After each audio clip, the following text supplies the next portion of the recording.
The image which you are seeing here is of various organisms present around us and the diversity in living organisms. Let us know what is diversity. Diversity means variety. Diversity means different. And let us know what is living organisms. As you all know, children, because we studied in our lower classes also, living organisms means the structures like amoeba, plants, animals are having the capacity to grow, to reproduce, to develop. Such type of structures are called as living organisms. So, the topic diversity in living organisms means various type of organisms which are present in our surroundings. Let us know what is the need of classification. What is the need of classification? The need of classification is it makes our study more focused, helps us to understand the various organisms present around us, and classification helps us to get the better knowledge and understanding of the organism. And children, because of classification, we can understand the relationship of the organism in between the other organisms and their interdependence. And classification gives us an idea of evolution. Yes, today we are coming across a new word, that is evolution. Let us know what is evolution. Classification and evolution. Let us understand the relationship between classification and evolution.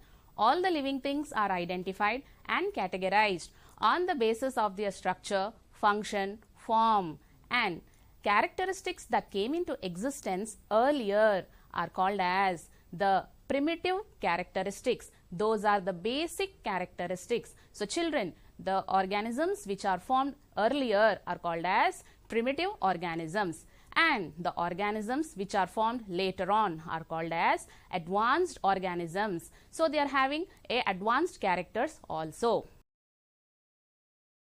Now, classification is related to evolution because evolution is nothing but the process of acquiring changes. Charles Darwin wrote a book, The Origin of Species, in the year 1859, and he brought a lot of meaning to the term evolution. In India, classification has been started in the 1st and 2nd century AD, and the various scientists of that era like Charaka, Sushruta, Parasara did a lot of research in the field of classification and sciences. Classification mainly deals with structure of flower. Let us know how the classification is based on the structure of flower. Sushruta, he is called as the oldest scientist of our Indian science, as he was the first person who conducted plastic surgery. He wrote the book Sushruta Samhita. Charaka is the person who wrote the book Charaka Samhita, and he also mentioned about various medicinal plants in his book Charaka Samhita. Parasara has written 2 books, and their names are Krishi Parasaram and Vrikshayurvedam. In Krishi Parasaram, he mentioned about various types of agricultural plants which are grown around us and the weeds which will spoil the agricultural plants. And in Vrikshayurveda, he mentioned various type of medicinal plants which can be used in medicine, and he also mentioned the external and internal characters of the plants. Classification done by biologists till date. This chart is present in our textbooks, children, and in this various scientists like Linnaeus, he mentioned 2-kingdom classification. Haeckel, he mentioned 3-kingdom classification. Chapman, Whittaker, Woose, Cavalier-Smith. Like this, various scientists have done classification, and among all these classifications, Whittaker's 5-kingdom classification is considered as the standard classification, and we follow that classification even till today. Carolus Linnaeus. Carolus Linnaeus is the person who discovered two kingdom classification in the year 1758, and he classified the organisms into two kingdoms, that is Vegetalia and Animalia. Along with the two kingdom classification, Linnaeus also discovered binomial nomenclature. What is binomial nomenclature, children? So let us understand what is binomial nomenclature. As a single organism has various names all over the world, so it is very difficult to understand the organism.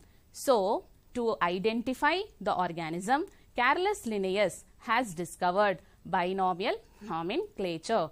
He gave out two names for the single organism, and that name is universally accepted. So a single organism which is having two names is called as binomial nomenclature. As an example, let us know Homo sapiens. So children, the biological name or the scientific name for humans is Homo sapiens. Homo, it is genus, and sapiens means species. So Homo is considered as the genus and sapiens is considered as species. So Homo sapiens is the biological name of human beings. Classification of Linnaeus. Linnaeus classified two kingdom classification, and he mentioned Vegetalia and Animalia. In his view, the organisms which can move are considered into Animalia. The organisms which cannot move, which are to the ground, he considered them as Vegetalia. Now, let us know about five kingdom classification. Children, as I told you all earlier, that the most widely accepted classification is five kingdom classification.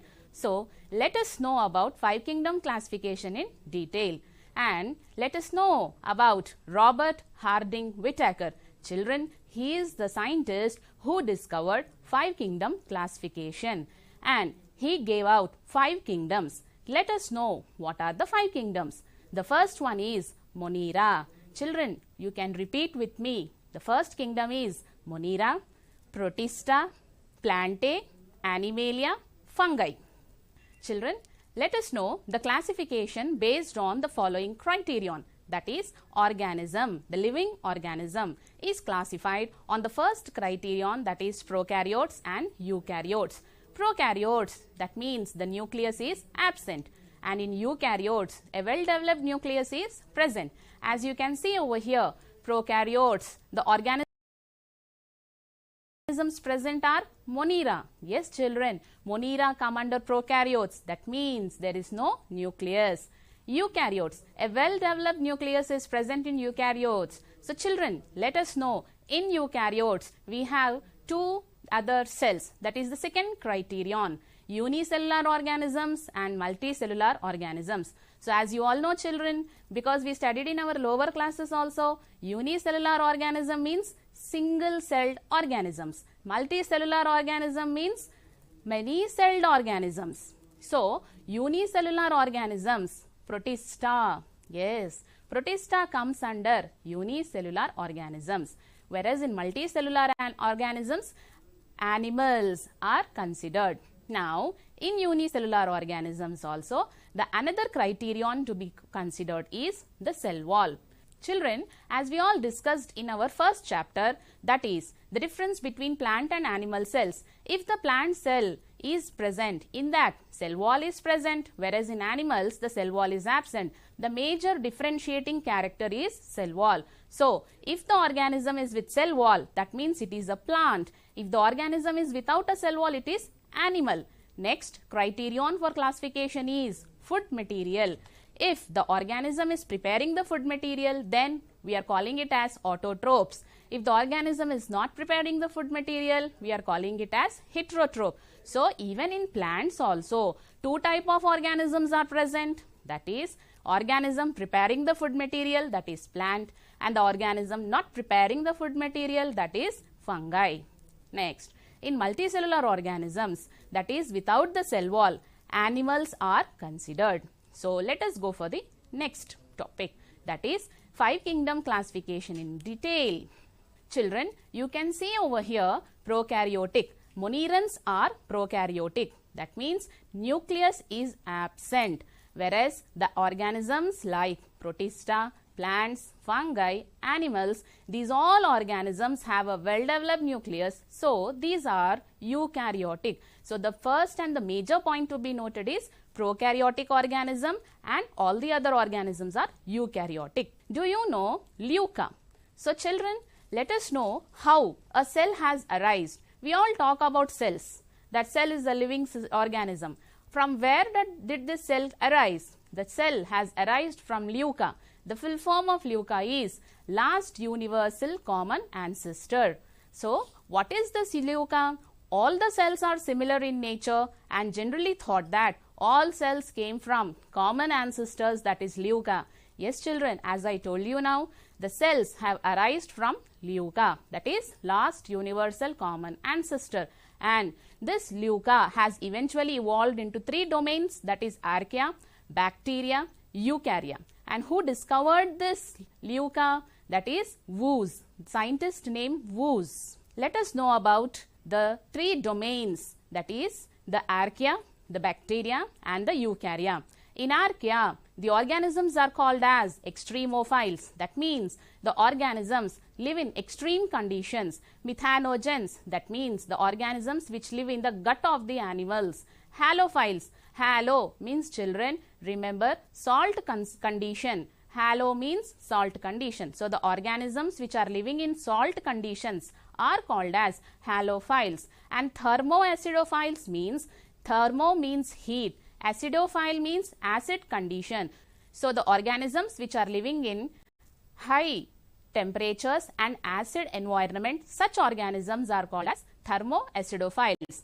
Next, bacteria. We all know cyanobacteria because the other name for cyanobacteria is blue-green algae. So, eubacteria, cyanobacteria, which are also beneficial to us, come under bacteria. Eukarya, that is the organisms, eukaryotes are considered in this domain. They are Protista, fungi, plants and animals. What is hierarchy of classification? Children, these days we are all going for online shopping, and when you want to go for online shopping, you order your product. When you order, will the product come directly to you? No, you have to mention your address over there. Just like you can see in this flowchart, you mention the country, that is the name of your country, the state where you live and the district, because our state consists of various districts. And in the district, you mention the city. In the city, you mention locality. And in locality, you mention house number, because in a locality there are many houses. So, we mention the house number. Even in the house, a particular person who has ordered the product, that is the name of the person. So, like this, if we follow this whole criterion, then we are going to get our product to the person who has ordered. Now, the same procedure is followed for hierarchy of classification. That is, various organisms present in and around us come under the kingdom, and this kingdom is further classified into phylum. Phylum is further classified to class. Class is further divided into orders. Order is further classified into families. Families are classified into genus. Genus into species. Let us know about this furthermore. This is the picture which is present in our textbook, children. So, please have a look at this picture and understand. We have the first one is life, and after life we have the domain, and after domain we have kingdom. Kingdom is nothing but, as we discussed earlier, Monera, Protista, Plantae, Fungi, Animalia, all these come under kingdom. So, kingdom is considered as the largest taxon. Each level in this hierarchy is called as taxon. So, kingdom is the largest taxon. Various number of phylum are under the kingdom. Like that, various classes come under phylum, various orders come under a class, and various families come under order, various genus come under a family, and species come under considered under genus. Another major point to be noted over here, children, is in kingdom, a lot of dissimilarities are present among the organisms. Very few similarities are present. But when you come to species, a lot of similarities are present. A very few dissimilarities are present. That means in kingdom, major dissimilarities are present, whereas in species, many similarities are present. Highest taxon is called as kingdom. Lowest taxon is called as species. Children, another point to be noted over here is in species, the organism has the capacity to interbreed, has the capacity to reproduce individually. So, please remember, species is the lowest taxon and the organisms in species have the capacity to interbreed, to reproduce individually. Let us know the classification of humans, that is domain Eukarya, kingdom Animalia, phylum Chordata, class Mammalia, order Primate, family Hominidae, genus Homo, species Sapien. So these are all human beings. The classification of human beings is done in this manner. Let us study in detail the 5 kingdom classification. And as we all know that 5 kingdom classification was discovered by Whittaker. So Monera, Protista, which is also called as Protista, fungi, Plantae, Animalia. Monera, children, you can see the organisms present here. So these are monerans. And you can see a few questions over here also, children. These are the questions which are present in your textbook. So please make a note of these answers in your textbook, children. Let us answer these questions. First kingdom is Monera. That means this is the primitive organism, first formed organisms. So how many cells are found in these organisms? So children, in Monera, single celled organisms are present. That means unicellular organisms are present. Do you find any nucleus in the middle of the cell? Children, as we told, Monera means prokaryote. That means nucleus is absent. Are there any other cell organelles found inside the cell? No, no cell organelles are found.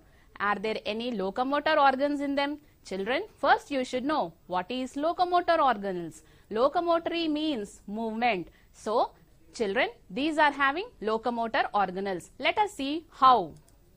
You can see the examples, that is nostoc and bacteria. In bacteria, you can see this blue hair-like structures which are called as cilia. The long red tail-like structure is called as flagella. So, cilia and flagella are called as locomotory organelles. That means the organelles which help in the movement of the organism. The major organisms which come under this group are archaebacteria, eubacteria and cyanobacteria. Next, Protista, that is Protista. In this, the diagram which you are seeing is of the amoeba. And let us answer the questions. These questions are there in your textbook, children. So please write the answers. How many cells are found in the organism? In this organisms, unicellular organisms are present. Sometimes multicellular organisms are also present. Do you find any nucleus in the middle of the cell? Yes, children. Protista is developed than Monera. That means nucleus is present. Are there any other cell organelles found inside the cell? Yes, cell organelles are present. Are there any locomotor organelles? Please, children, write down the answer. Yes, locomotory organelles are also present. The examples of Protista are amoeba, euglena and paramecium. So, the mostly unicellular, few are multicellular, reproduce by splitting into 2 organisms, and they live in single way or in a colony. Fungi. Now, how many cells are present in fungi? Fungi is multicellular organisms. You can see over here the mushrooms which we see around us. What is the color? These are having various colors. Can they prepare their own food as green plants? So children, as I told you, they are having colors. That doesn't mean that they prepare their own food, because to prepare their own food, we need chlorophyll, and fungi, chlorophyll is absent. So the answer for this is no, fungi cannot prepare their food. And do you find root-like structures? Yes, write down as yes. Let us discuss why root-like structures are present. That is, many multicellular and few unicellular organisms are present in fungi.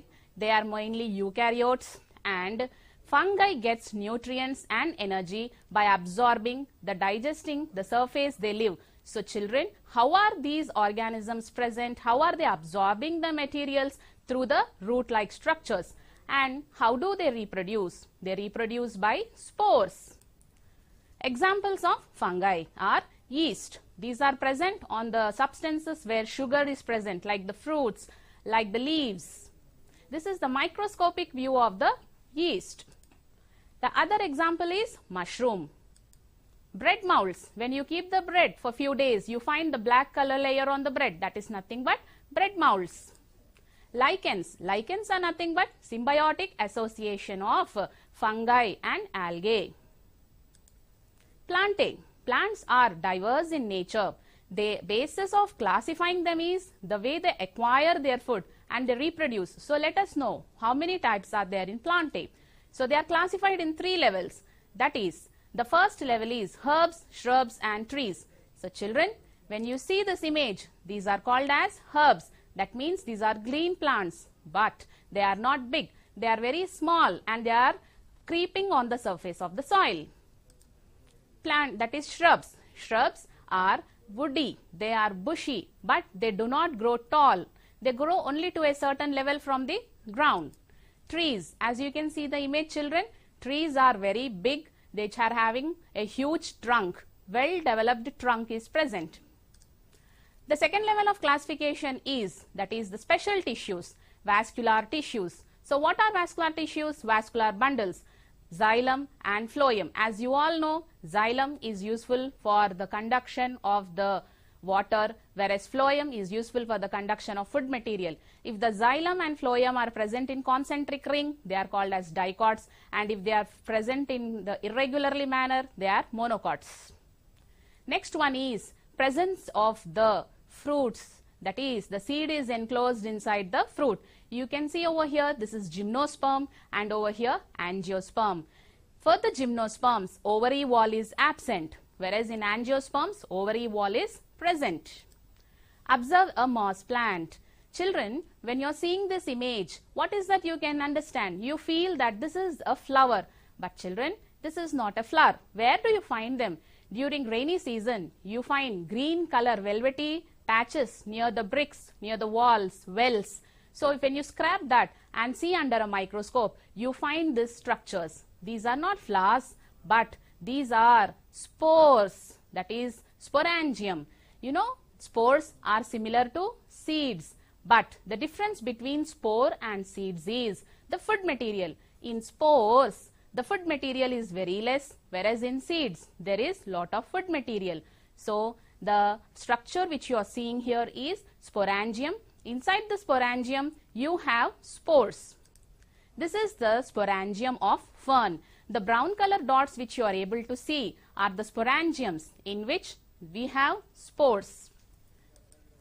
This is the plant kingdom flowchart, that is cryptogams, which are non-flowering plants, phanerogams are flowering plants. In cryptogams, we have various structures, that is thallophyta, bryophyta, pteridophyta. And in thallophyta, again we have 3 different organisms. In phanerogams, gymnosperms and angiosperms are present, that is monocots and dicots. Children, we have the image which you are seeing here is dicots and monocot plants. So let us know about the differences between dicot and monocot plants. That is, the monocots have single cotyledon, dicots have 2 cotyledons.